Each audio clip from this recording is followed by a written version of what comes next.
നമസ്കാരം. മലയാളി വാർത്ത ഇൻസൈഡിലേക്ക് സ്വാഗതം.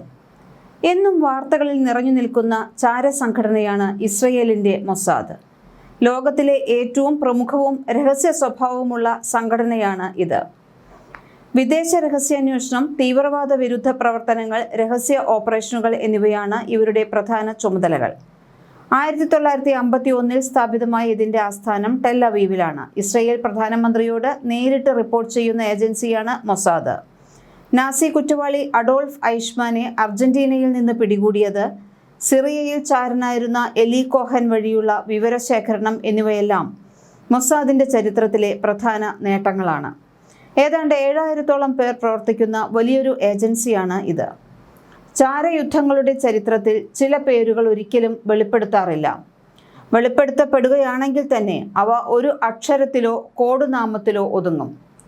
ഇസ്രയേലിന്റെ ചാരസംഘടനയായ മൊസാദിലെ എം അത്തരത്തിലൊരു വ്യക്തിത്വമായിരുന്നു. ഇറാനെതിരായ ഇസ്രയേലും അമേരിക്കയും സംയുക്തമായി ആരംഭിച്ച ഓപ്പറേഷൻ റോറിംഗ് ലയൺ എന്ന വൻ സൈനിക നീക്കത്തിന് അടിത്തറ പാകിയത് ഈ അജ്ഞാതനായ ഉദ്യോഗസ്ഥനായിരുന്നു എന്ന് ലോകം തിരിച്ചറിയുന്നത് ഇപ്പോഴാണ്. ഇസ്രയേൽ ഭരണകൂടം ഇറാനെതിരെ നടത്തുന്ന ഓപ്പറേഷൻ റോറിംഗ് ലയണിന് വഴിമരുന്നിട്ട മൊസാദ് ചാരസംഘടനയിലെ ഉദ്യോഗസ്ഥൻ വിദേശത്ത് നടന്ന ഓപ്പറേഷനിടെ കൊല്ലപ്പെട്ടതായി മൊസാദ് മേധാവി ഡേവിഡ് ബെർണിയ സ്ഥിരീകരിച്ചു. ഏജൻസിയുടെ പ്രോട്ടോകോൾ അനുസരിച്ച് എം എന്ന കോഡ് നാമത്തിലാണ് ഇയാളെ ബെർണിയ വിശേഷിപ്പിച്ചത്. എന്നാൽ ഇറ്റലിയിലെ മാഗിയോർ തടാകത്തിലുണ്ടായ ബോട്ട് അപകടത്തിൽ മരിച്ച മുൻ മൊസാദ് ഉദ്യോഗസ്ഥൻ എരേസ് ഷിമോണിയാണ് ഈ നിഗൂഢ വ്യക്തിത്വമെന്ന് ഇസ്രയേൽ മാധ്യമമായ ചാനൽ 12 റിപ്പോർട്ട് ചെയ്തു.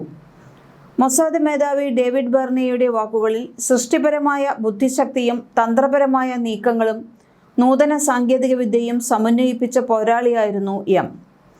ആരായിരുന്നു എം? എറേസ് ഷിമോണി എന്ന നിഗൂഢത നമുക്ക് കൂടുതലറിയാം. ഔദ്യോഗിക രേഖകളിൽ എം എന്ന് മാത്രം അറിയപ്പെട്ടിരുന്ന വ്യക്തിയെ പിന്നീട് ഇസ്രയേലി മാധ്യമങ്ങൾ എറേസ് ഷിമോണി എന്നാണ് വിളിച്ചത്. 50 വയസ്സുകാരനായ ഷിമോണി 30 വർഷത്തോളം മൊസാദിൽ സേവനമനുഷ്ഠിച്ച മുതിർന്ന ഉദ്യോഗസ്ഥനായിരുന്നു. വളരെ ശാന്ത സ്വഭാവക്കാരൻ, മനുഷ്യസ്നേഹി, സരസമായി സംസാരിക്കുന്നയാൾ എന്നിങ്ങനെയാണ് സഹപ്രവർത്തകർ അദ്ദേഹത്തെ വിശേഷിപ്പിച്ചത്. വർഷങ്ങളോളം ഇസ്രയേലിന്റെ ചാരസംഘടനയായ മൊസാദിൽ എം എന്ന കോഡ് നാമത്തിൽ മാത്രം അറിയപ്പെട്ടിരുന്ന ഷിമോണി 30 വർഷത്തോളം നീണ്ട തന്റെ കരിയറിൽ ഇറാന്റെ സൈനിക രഹസ്യങ്ങൾ ചോർത്തുന്നതിൽ സമാനതകളില്ലാത്ത പങ്കാണ് വഹിച്ചത്. 2026 ഫെബ്രുവരിയിൽ ആരംഭിച്ച ഓപ്പറേഷൻ റോറിംഗ് ലയൺ വിജയിപ്പിക്കാൻ ആവശ്യമായ സാങ്കേതിക വിവരങ്ങളും ഇറാന്റെ പ്രതിരോധ മേഖലയിലെ പഴുതുകളും കണ്ടെത്തിയത് ഇദ്ദേഹത്തിന്റെ നേതൃത്വത്തിലായിരുന്നു. മൊസാദ് തലവൻ ഡേവിഡ് ബെർണിയയുടെ വാക്കുകളിൽ, സാങ്കേതിക വിദ്യയെയും തന്ത്രപരമായ ചാര നീക്കങ്ങളെയും ഒരുപോലെ കോർത്തിണക്കിയ അപൂർവ പ്രതിഭയായിരുന്നു എം. ഇറാനെതിരെയുള്ള യുദ്ധം നിർണായക ഘട്ടത്തിൽ നിൽക്കെ സൈനിക നീക്കത്തിന് പിന്നിലെ ആ പഴയ രഹസ്യ വിവരങ്ങൾ ഷിമോണിയുടേതായിരുന്നു എന്ന വെളിപ്പെടുത്തൽ ലോകത്തെ ഞെട്ടിച്ചിരിക്കുകയാണ്. സാധാരണ അപകടമെന്ന് കരുതിയ സംഭവത്തിന് പിന്നിൽ ഇസ്രയേൽ ഇറ്റാലിയൻ രഹസ്യാന്വേഷണ ഏജൻസികളുടെ സുപ്രധാന കൂടിക്കാഴ്ചയായിരുന്നു നടന്നതെന്ന് ഇപ്പോൾ വ്യക്തമാകുന്നു.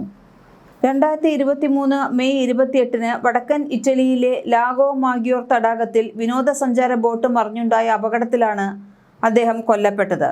2 ഇറ്റാലിയൻ രഹസ്യാന്വേഷണ ഉദ്യോഗസ്ഥരും ബോട്ട് ക്യാപ്റ്റന്റെ ഭാര്യയും അന്ന് ഷിമോണിക്കൊപ്പം മരിച്ചിരുന്നു. ഷിമോണിയുടെ സംസ്കാര ചടങ്ങുകൾ അഷ്കെലോണിൽ നടന്നപ്പോൾ പങ്കെടുത്ത മുതിർന്ന മൊസാദ് ഉദ്യോഗസ്ഥർ പോലും തങ്ങളുടെ മുഖം തൊപ്പികളും മാസ്കുകളും ഉപയോഗിച്ച് മറച്ചിരുന്നു. അദ്ദേഹത്തിന്റെ ഔദ്യോഗിക പദവിയോ പ്രവർത്തനങ്ങളോ പുറത്തുവിടാൻ ഇസ്രയേൽ പ്രധാനമന്ത്രിയുടെ ഓഫീസ് അന്ന് തയ്യാറായിരുന്നില്ല. ഓപ്പറേഷൻ റോറിംഗ് ലയൺ 2026 ഫെബ്രുവരി 28 ഇറാനിലെ ഭരണകൂടത്തിനെതിരെയും അവരുടെ ആണവ പ്ലാന്റുകൾക്കെതിരെയും ഇസ്രയേലും അമേരിക്കയും വൻകിട ഓപ്പറേഷൻ ആരംഭിച്ചത്. ഈ സൈനിക നീക്കത്തിന് ആവശ്യമായ നിർണായക വിവരങ്ങൾ ശേഖരിച്ചതും സാങ്കേതികമായ പശ്ചാത്തലമൊരുക്കിയതും ഷിമോണി നയിച്ച ദൗത്യങ്ങളായിരുന്നു. ഇറാൻ വിരുദ്ധ നീക്കങ്ങളിൽ ഇസ്രയേലിന് വ്യക്തമായ മേൽക്കൈ നൽകാൻ അദ്ദേഹത്തിന്റെ കണ്ണിംഗ് തന്ത്രങ്ങൾക്ക് സാധിച്ചു. ഇസ്രയേൽ ഇതിനെ ഓപ്പറേഷൻ റോറിംഗ് ലയൺ എന്ന് വിളിക്കുമ്പോൾ അമേരിക്കൻ പ്രതിരോധ വകുപ്പ് ഓപ്പറേഷൻ എപ്പിക് ഫ്യൂരി എന്ന പേരിലാണ് അറിയപ്പെടുന്നത്. എമ്മിന്റെ മരണത്തോടനുബന്ധിച്ച് ദുരൂഹതകൾ ഏറെ ഇപ്പോഴും നിലനിൽക്കുന്നു. ആ രാത്രി മൊസാദും ഇറ്റാലിയൻ രഹസ്യാന്വേഷണ ഏജൻസികളും തമ്മിലുള്ള രഹസ്യ കൂടിക്കാഴ്ചയ്ക്കിടെയാണ് ബോട്ട് അപകടം നടന്നതെന്ന് റിപ്പോർട്ടുകൾ സൂചിപ്പിക്കുന്നു. 2 ഇറ്റാലിയൻ രഹസ്യാന്വേഷണ ഉദ്യോഗസ്ഥരും ബോട്ട് ക്യാപ്റ്റന്റെ ഭാര്യയും ഷിമോണിക്കൊപ്പം കൊല്ലപ്പെട്ടിരുന്നു. ഒരു സാധാരണ അപകടമായി ലോകം കണ്ട സംഭവം വാസ്തവത്തിൽ ലോകത്തെ ഏറ്റവും വലിയ ചാരനീക്കങ്ങളൊന്നിൻ്റെ ഭാഗമായിരുന്നു എന്ന് ബർണിയറുടെ വെളിപ്പെടുത്തലിലൂടെ ഇന്ന് വ്യക്തമാവുകയാണ്. ഓപ്പറേഷൻ റോറിംഗ് ലയൺ നടക്കുമ്പോൾ എൻ്റെ ചിന്തകളിലും ഹൃദയത്തിലും എം എന്ന പോരാളിയോടുള്ള അഭിമാനമായിരുന്നു. രാജ്യത്തിന് പുറത്ത് തൻ്റെ കടമ നിർവഹിക്കുന്നതിനിടയിലാണ് അദ്ദേഹം വീണുപോയത് എന്നാണ് മൊസാദ് ഡയറക്ടർ ഡേവിഡ് ബർണിയ അന്ന് പറഞ്ഞത്.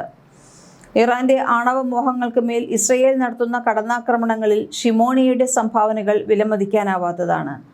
സാങ്കേതിക വിദ്യയെ ചാരപ്രവർത്തനവുമായി ഇത്രത്തോളം കൃത്യതയോടെ കൂട്ടിയിണക്കിയ മറ്റൊരു ഉദ്യോഗസ്ഥൻ അടുത്ത കാലത്തുണ്ടായിട്ടില്ല എന്ന് പ്രതിരോധ വിദഗ്ധർ വിലയിരുത്തുന്നു. ഇന്ന് ഇറാനുമായുള്ള യുദ്ധം ഒരു നിർണായക ഘട്ടത്തിൽ നിൽക്കുമ്പോൾ അതിർത്തികൾക്കപ്പുറം പേരും മുഖവുമില്ലാതെ പോരാടി വീണ എറേസ് ഷിമോണി എന്ന എം ഇസ്രയേലിൻ്റെ സൈനിക ചരിത്രത്തിലെ മായാത്ത അധ്യായമായി മാറിക്കഴിഞ്ഞു. നിശബ്ദതയാണ് ചാരന്മാരുടെ ഏറ്റവും വലിയ ആയുധം. ജീവിച്ചിരുന്നപ്പോഴും മരണശേഷവും ആ നിശബ്ദത ഷിമോണിയെ പൊതിഞ്ഞു നിന്നു.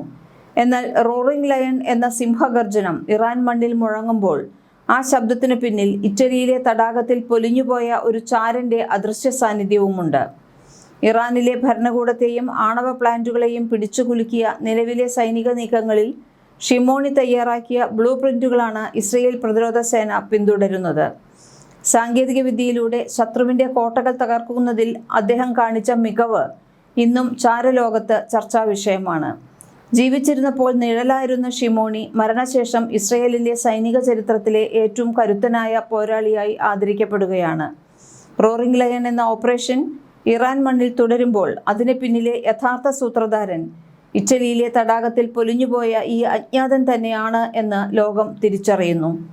ജൂൺ 13 ഇറാനിലെ ആണവ കേന്ദ്രങ്ങൾ ലക്ഷ്യമിട്ട് ഇസ്രയേൽ ഓപ്പറേഷൻ റൈസിംഗ് ലയൺ എന്ന പേരിൽ ആരംഭിച്ച സൈനിക നടപടിക്ക് മൊസാദിൻ്റെ പങ്ക് നിർണായകമായിരുന്നു.